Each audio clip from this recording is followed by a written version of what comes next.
Welcome to the State of the Market with knowledgeable realtor Scott Zaino. Sit back and relax as Scott lifts the curtain on Cape Cod's real estate stats. Buckle up and let's dive in. This is your monthly State of the Market report.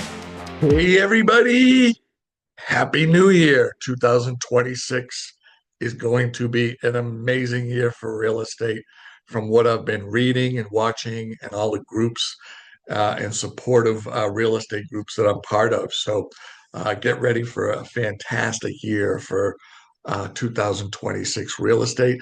And first of all, I'd like to say thank you so much to all our clients, all our support, all our contractors and vendors who made 2025 an excellent year for all of us here at Scott Zaino Group. We just love what we do, and we love helping great families and clients just like you to help get you to that next chapter.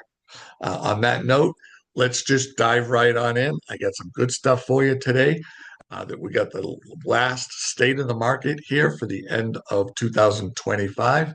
And I'm going to go ahead and just share my screen real quick, and we're going to jump right into it and go from there. Okay, so the first sector that we're going to cover is the average sales price. And what I did is I put my graph today on 5 years. So this is over the 5 year span from like 2019, right before COVID, right up until today, right? So here's my 5 year button right over here. Okay. And the reason I do that today is I just wanted to share with you history, right? So history kind of repeats itself. We've heard that before, right?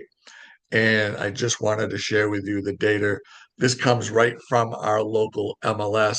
And incidentally, this state of the market is for Cape Cod, uh, Plymouth to P-Town, Barnstable County. And the reason I say that is because real estate is local.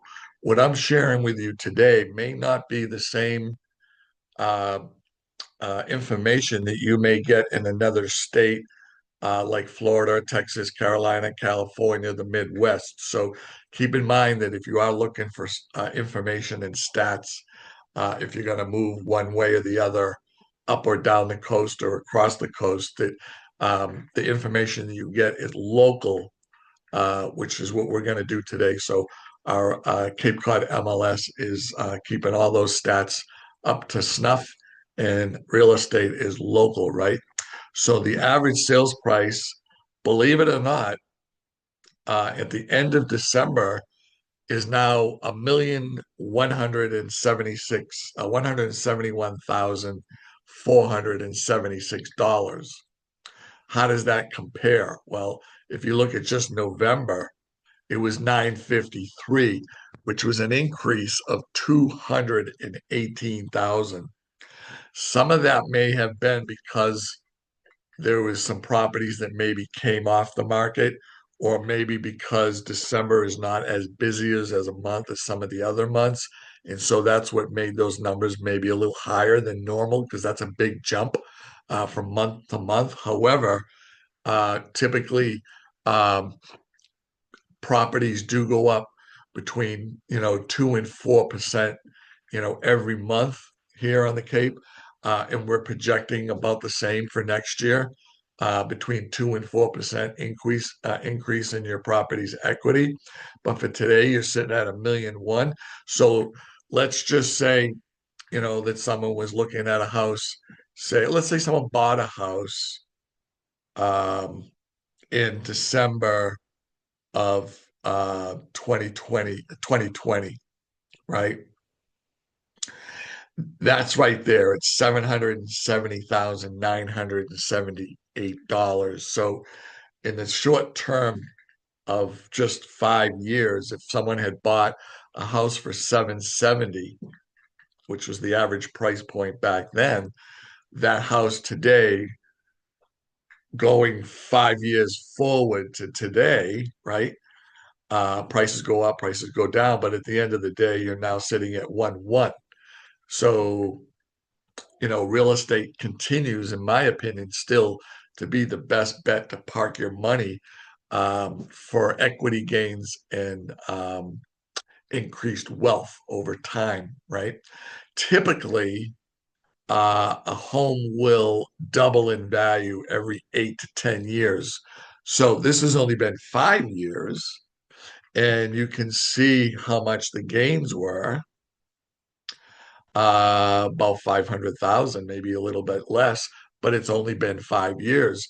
When we go out to 10 years from now, that 770 is now going to be 1.4, right? So that's all good stuff. And the next sector would be homes for sale. Again, this is my 5 year window, right? What's been happening over the last 5 years. So today we're sitting at 579 units. And let me tell you, this is not a lot of inventory because that includes land and condominiums.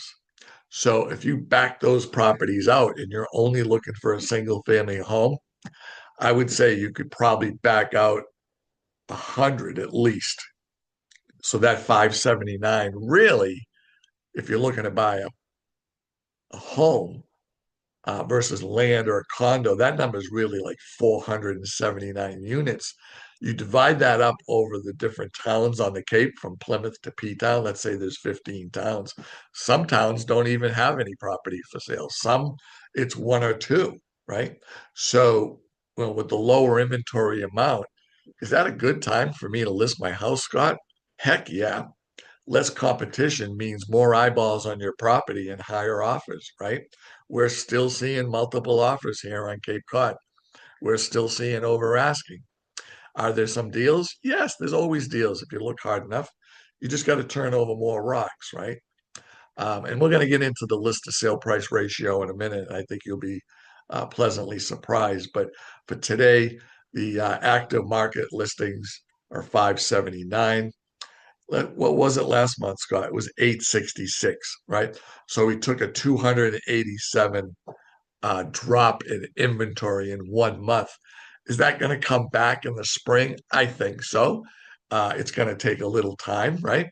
But I think at the end of the day, there's going to be a lot more properties coming on here, January, February, and March, because you have to keep in mind that some people did pull their properties off the market at one of the highest rates that's ever been recorded before in our industry. And then there was a lot of properties that perhaps had listing agreements good till the end of December. And maybe they've, unfortunately, if they didn't sell, maybe they expired and maybe those will come back on the market. So I do see inventory increasing. Do I see it coming back to March or April of before COVID in 2020 at 2,000 units? No, I probably see it going up maybe a little over 1,000 again because that's where it was.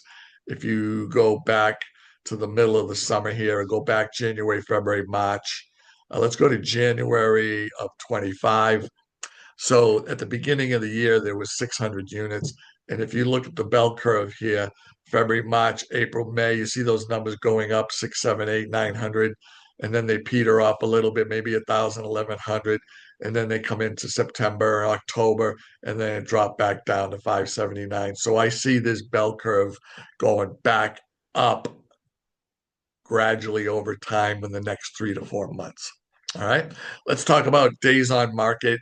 This tells us how quickly properties are going under contract and what sellers should expect. Some are still going over asking and selling over the weekend. Some are taking weeks. Some are taking months. Some are taking 6 months or 8 months, maybe even up to a year, depending on the price, depending on the condition, right? So we talk about our 3Ps all the time. Get your price to be where it needs to be by doing your comps. So the price has to be right. The presentation of the property has to be right, meaning curb appeal inside and out. And then your promotion as your agent, are they doing the proper amount of exposure and exposing your property to the world? If your 3Ps are lined up, you will get an offer. Okay. So your days on market right now are sitting at 57. That's not a long period of time, to be honest with you. back when I first got in the business back in 2012, 2013. That number was, probably double that. So we're still sitting pretty good, a couple months for your days on market. In November, it was 45, and that picked up to 57. So we increased that days on market by a week, maybe 10 days, or maybe 2 weeks. How was it 5 years ago, Scott? Well, if we go back to January of 2020 or December, let's say January of 2020. Let's see, it's right over here. It was 91 units. That was pre-COVID, right? That was more of a typical market too. And then you can see right after COVID, the days on market went right down the ski slope. And then some of them were as low as 19 days, 28 days, kind of bouncing across the bottom of the ocean floor here. And it's kind of gradually over a little bit of time here picked up. And we're currently at 57 days on market. So let's talk about months of supply. So this tells us how much inventory we have before we run out and the shelves are bare, right? Months of supply is sometimes talked about as an absorption rate, right? So, like during COVID, when we walked in some of these supermarkets, everybody was fighting over toilet paper and paper towels and canned goods and things like that because there was only so much inventory on the shelf. Some people got lucky and were able to, get an item here and there, and others had to maybe get back in their car and go look around a little bit more and try to find that stuff because everything was scarce. And so that was an absorption rate for that grocery store, letting them know that for all these customers that come in, how many can we actually serve? It's the same thing here. You're looking at 2.0 months of inventory, right? So if no houses, condos, and land came on the market, we would run out of inventory in 2 months, which would put us at the end of February. There would be no more houses for sale. But unfortunately, the way real estate is, houses are always coming on the market, going off the market. But right now, your months of supply is 2.0. So what that also tells us, and we've talked about this before, is what type of market is that, right? It tells us what kind of market it is. So anything less than 4 months of inventory, and you're currently sitting at two, that's right, seller's market. And then 5 months of inventory would be a neutral market, right? And for all the fishermen out there, that would be like a slack tide. The tide's not in, the tide's not out. It's in the middle, right? That would be a neutral market. And then anything over 6 months of inventory is considered to be a buyer's market. All right. So we have been in pretty much a seller's market now. Even at the height year of May of 2020, it was 4.8 months of inventory, which was kind of in between a neutral market and a seller's market. And then over time, you can see it's been kind of 2, 3 months, 2, 3 months, 2, 3 months. And here we're sitting at today at 2 months of inventory. All right, let's talk about your percentage to list to sales price ratio. So, what does that all mean in real estate talk? So, that tells us as agents and sellers and buyers what properties are generally selling for. So, if you were to list a property for $1 million, how much should I expect to get? Right? Well, the average list to sales price ratio for the end of December was 96.7. So if you listed a house for $1 million, there's a chance that you probably get 960. This is an average. I'm still seeing above, and I'm seeing at houses being sold at asking and above, but right now it's at 97%, 96.7%. Last month it was 97, so it dropped a percentage. Now, before COVID, pre-COVID, those numbers were well, the highest one here. Let's just look here at. Let me just see here on my sheet. So January of 2020, it was 96.4, right? And then things started getting crazy right here in March 2020. Went up to 99%. And then these were the two unicorn years, as we call them as real estate agents, right? These are when properties were doing 102, 103, 104% over asking. And that was back, the height of that was June of 21 and May of 22, 104% of asking price. Today, we're sitting at 96.7. All right. So let me just go ahead and unshare my screen because we want to talk about interest rates. That's a big deal, right? Interest rates have been for the last year as high as 8%. Then they went to 7, and now they've been the lowest they've been in the last 2 years, hovering around 6%. All right. I do suspect there's going to be another rate cut soon. I've been reading January, February, but that's just my opinion and just my guess. If the rates aren't where they need to be and the real estate industry is not generating the business that it needs to be, I think you'll find the rates will probably drop again uh, if they're not already there in May when Jerome Powell leaves office. Okay. So you're at 30-year fixed rate today is 6.2. Last month it was 6.2. A 15-year fixed rate is 5.44. Last month it was 5.7. 30-year Federal Housing Administration rate, which you can do with as little as, I think you can do it with 0% down, but I'm positive you can do them with as little as 3.5% down. That's 5.7. That's super attractive. And a 30-year fixed rate last month was 6.0. A 30-year Veterans Administration loans, those can be done with a 0 down. You don't have to, but you can. And so any veterans that are out there that want to purchase a house, take advantage of that. 6.1. Last month it was 6.2. And then the 30-year jumbo, which is financing about $800,000 or more, is currently at 6.3. And last month it was 6.4. So there you have the wrap up for the end of December 2025. Again, we want to say thank you very much for all of our viewers and all of our clients, past clients, future clients, and vendors who have supported us for the last 12 or 13 years. We're very much appreciated that and grateful for the business.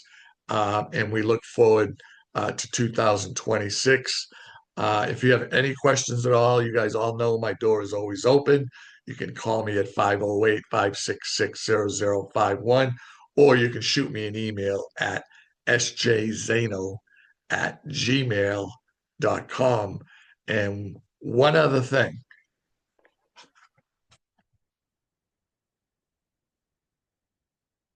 go Pats!